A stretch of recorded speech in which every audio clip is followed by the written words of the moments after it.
واللقاء. قال القرطبي رحمه الله تعالى: وحذاق الأئمة من أهل السنة متفقون على أن القرآن ينسخ بالسنة. واللقاء. قال القرطبي رحمه الله تعالى: وحذاق الأئمة من أهل السنة متفقون على أن القرآن ينسخ بالسنة.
Salam. Il était une fois, une fourmi qui parle. Quoi? Me diriez-vous? Vous allez certainement vous dire, qu'une araignée, vient de réserver une chambre dans mon cerveau motel. Ben oui. Et vous aurez raison de le penser. Seulement voilà. Ce n'est pas moi qui le dis. Ce sont les plus grands oulamas, experts de l'exégèse du Coran, qui le disent. Des scientifiques, des plus réputés, et spécialistes dans l'interprétation des versets coraniques. Des gens, qui tirent la majorité de leur savoir, des hadiths de Bukhari, Muslim, et autres gens célèbres. Admirés, aimés, sanctifiés, et vénérés, par la majorité, des musulmans du monde. Alors, c'est quoi cette histoire de fourmis qui parlent? Au fait, avez-vous jamais entendu, des fourmis se faire la causette? Moi pas. J'aimerais pourtant bien savoir, quelle mélodie utilisent ces minuscules petites créatures. Bon. Assez rigolé. Ce sont quelques versets coraniques, dans Sourate la fourmi, qui ont fait perdre la boussole, à beaucoup de prétentieux. Comme vous allez le constater, il est bel et bien question, d'une fourmi qui parle. Dans le Saint-Coran. Elle est ensuite entendue, par le prophète, Sulayman. Paix, et bénédiction, sur lui.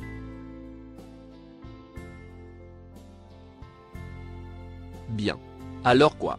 C'est donc vrai. Les fourmis parlent. On peut même les entendre de loin. Puisque c'est le Coran qui le dit. Oui. Le Coran le dit, bel et bien. Mais ça, c'est Allah le sage, qui mène en bateau les hypocrites. Les arrogants. Les imbus d'eux-mêmes. Les orgueilleux. Ceux qui se prétendent suffisants. Allah, les plonge dans l'avilissement, au point de leur faire croire, dur comme fer, que les fourmis parlent. Mais c'est juste, qu'on n'arrive pas à les entendre. Sauf, Sulayman bien entendu. Oui. Mais ces imbéciles, sont tellement cons, qu'ils n'arrivent pas à se demander, comment Sulayman, peut-il entendre une fourmi parler? Même si ce dernier, possède la capacité de comprendre le langage animal, il n'a pas de récepteur amplificateur de son, dans ses oreilles. Et encore. À cette époque, on était encore très loin, de la technologie des récepteurs amplificateurs. D'accord. Vous avez raison. Je m'égare. Retournons au vif du sujet. Dans Sourate 27, verset 17, Allah dit: les armées de djinns, d'êtres humains, et d'oiseaux, furent placées, et rassemblées en ordre devant Sulayman. Verset 18. Quand ils arrivent à la vallée des fourmis, une fourmi dit: ô fourmis, entrez dans vos demeures. Sulayman et ses armées, sont des inconscients. Vous risquez de vous faire écraser sous leurs pieds. verset 19. Allah continue. Sulayman sourit, amusé par ses propos. Il dit: Permets-moi, Seigneur, de rendre grâce pour le bienfait dont tu m'as comblé, moi et mes parents, et que je fasse une bonne action, que tu agrées. Et fais-moi entrer par ta miséricorde, parmi tes serviteurs vertueux. S'il vous plaît, dites-moi, que dirait un athée, lorsqu'il verra ces versets? Des fourmis qui parlent. Vous vous rendez compte? Il va rire. C'est sûr. Il dira que ce livre raconte des histoires pour enfants. Et il aura raison. Oui. Mais c'est la faute à qui? À ceux qui ont interprété les versets codés, en se basant sur ce qui est apparent. Pourtant, Allah nous a avertis. Les versets sont codés. Sont blancs. C'est comme le damier des francs-maçons. Si vous croyez que les couleurs de ce damier sont juste un choix pour le décor, vous vous trompez.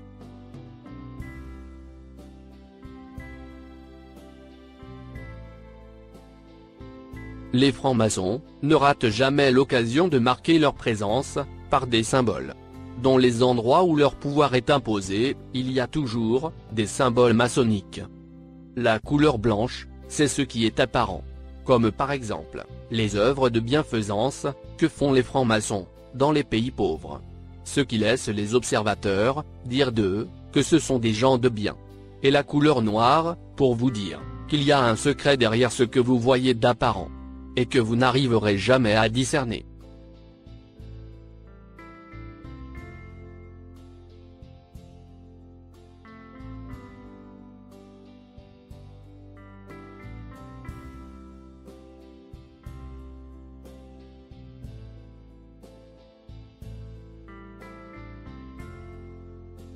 Le Coran, c'est pareil. Le sens apparent des versets est trompeur. Le vrai sens est caché derrière l'apparent. D'ailleurs, le mot Coran lui-même peut se traduire par Kiran. Le Kiran est l'entité qui relie deux choses distinctes. Par exemple, entre le faux et le vrai, l'apparent et le caché. Sourate 39, verset 23. Allah nous avertit.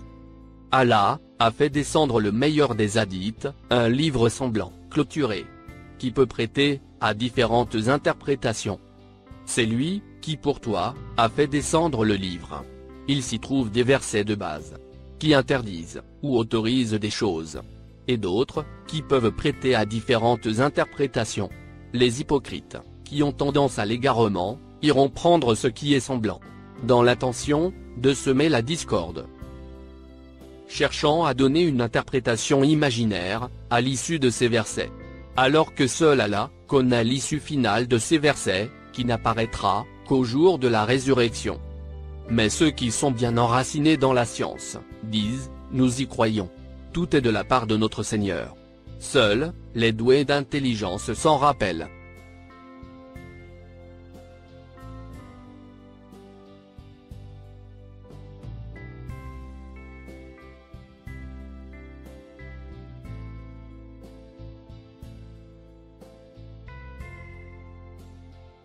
Comme vous pouvez le constater, Allah nous informe sur la mauvaise intention des hypocrites.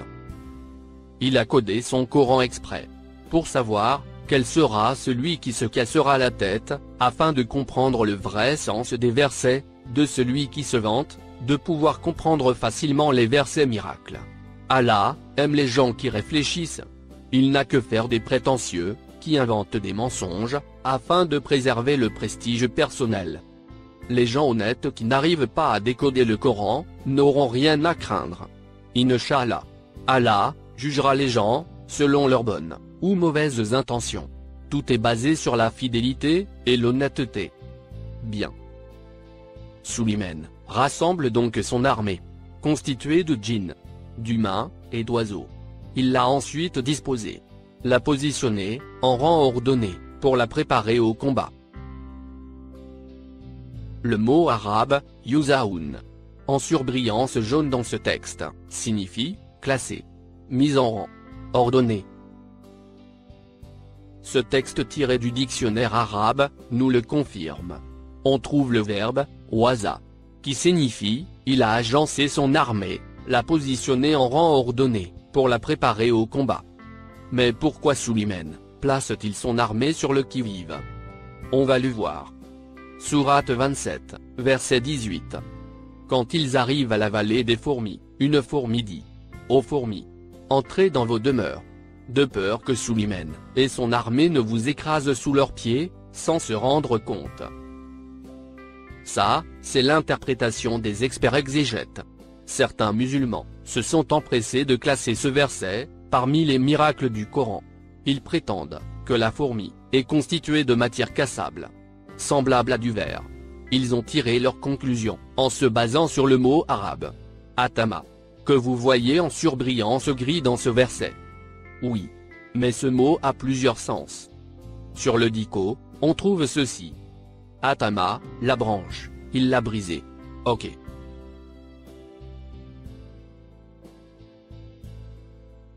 Sur celui-ci, on peut lire ceci.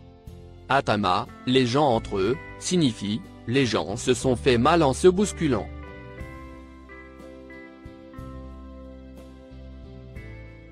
Celui-ci nous dit, Atama, l'homme son orgueil. Son orgueil l'a abaissé, l'a avili.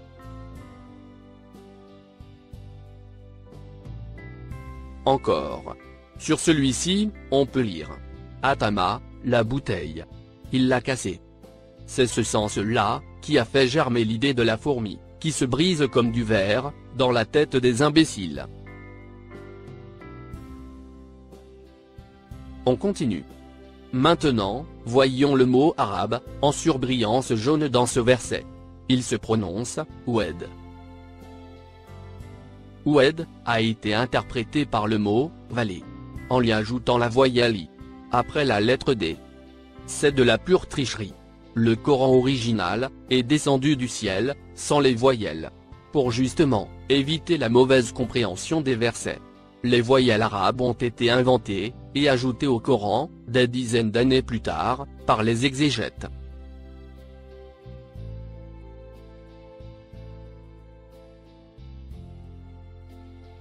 Oui. Ils ont osé ajouter des voyelles, selon leur propre compréhension du Coran. Voyons ce que nous dit le dico. Sur ce texte, on a le verbe « wada ». Wada son ami, il l'a aimé. Ça n'a donc rien à voir avec une vallée, ni une plaine. Gardez ça en tête. Passons au mot, en surbrillance vert. Ce mot se prononce en arabe, enaml. Enaml signifie les fourmis au pluriel.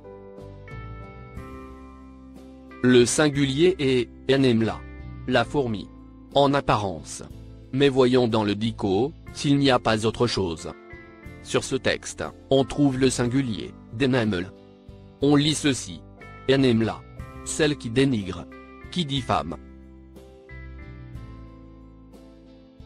Encore sur ce texte. Enemel, celui qui dénigre, qui diffame. Encore. Nemela l'enfant a menti. Il a diffamé. Le mot arabe en surbrillance bleue se prononce enemla, ce qui se traduit par celle qui diffame, qui dénigre. Avec toutes ces informations, on aboutit à l'interprétation cachée et réelle du verset 18. Et que voici. Sourate 27, verset 18. Allah dit. Lorsque Sulayman et ses hommes passèrent à côté d'un groupe de gens solidaires, réputés pour leur médisance, une femme, parmi ces gens, se mit à dénigrer son armée, en disant : « Ô mes amis, vous qui m'approuvez, rentrez chez vous, avant que Sulayman et sa troupe ne s'attaquent à vous. Ce ne sont que des inconscients. » Voilà. Et il est évident que dans ce verset, la femme a crié à haute voix ce qu'elle a recommandé à ses compagnons de faire. Pourquoi ? Tout simplement, parce que Sulayman l'a entendu crier. Maintenant voyons ce mot en surbrillance jaune, dans ce dernier verset. La prononciation de ce mot arabe est Aouzini. Aouzini a été interprété par les deux mots, permets-moi. Cette traduction est légère par rapport au sens profond de ce mot. Voyons ce que nous dit le dico. on trouve le verbe « aouza ». Ce texte nous dit ceci. Aouza, entre les gens. Il en a fait une distinction. Il les a réconciliés. Et voici enfin, l'interprétation correcte, du verset 19. Sourate 27, verset 19. Allah dit. Ces propos font sourire Sulayman. Il se mit à rire. Il dit. Ô mon Seigneur, accorde-moi la possibilité de te rendre grâce, pour les bienfaits dont tu m'as comblé, ainsi que mes parents. Et fasse que j'arrive à faire une bonne action, dans la conciliation de ces gens, de la façon dont tu agrées. Et que je fasse partie, de tes vertueux serviteurs, par ta miséricorde. Et voilà. Sulayman a fait exprès de traîner avec lui toute son armada. L'intention est d'un côté, exhiber sa puissance. Montrer à tous ceux qui pensent pouvoir le combattre, d'abandonner cette idée. À son époque, il y avait d'autres royautés qui le jalousaient. Et qui propageaient des mensonges à son propos. L'intention première donc, est de les dissuader, d'oser se frotter à son armée. Et en second lieu, leur faire comprendre, qu'il n'avait rien d'un tyran. Ni d'un dictateur. Mais plutôt, un homme de paix. Et c'est Allah lui-même qui en témoigne. Dans Sourate 2, verset 102, Allah dit. Et ils suivirent, ce que racontent les shayatines, contre le règne de Sulayman. Alors que Sulayman n'a jamais été mécréant.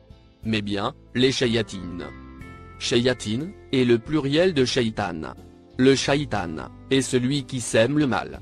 Qu'il soit humain ou djinn. Shaytan est donc un adjectif qualificatif. Alors, quel est le dhikr, ou le rappel, qu'on doit tirer de ces versets?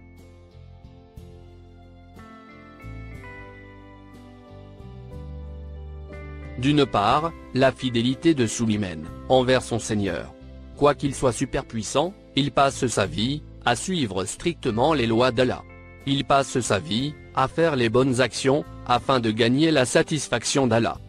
Et d'autre part, Allah nous avertit que quoique nous soyons bons, que nous cherchons le bien-être des autres, il y aura toujours une partie de ces gens qui nous détesteront, juste parce que nous sommes bons. Le mal restera toujours présent. Alors, méfiez-vous des gens qui vous respectent, non pas parce que vous êtes bons, mais parce qu'ils vous craignent. Le voilà le rappel, dont Allah désire qu'on se rappelle. Et non pas les fourmis en verre, qui font la causette.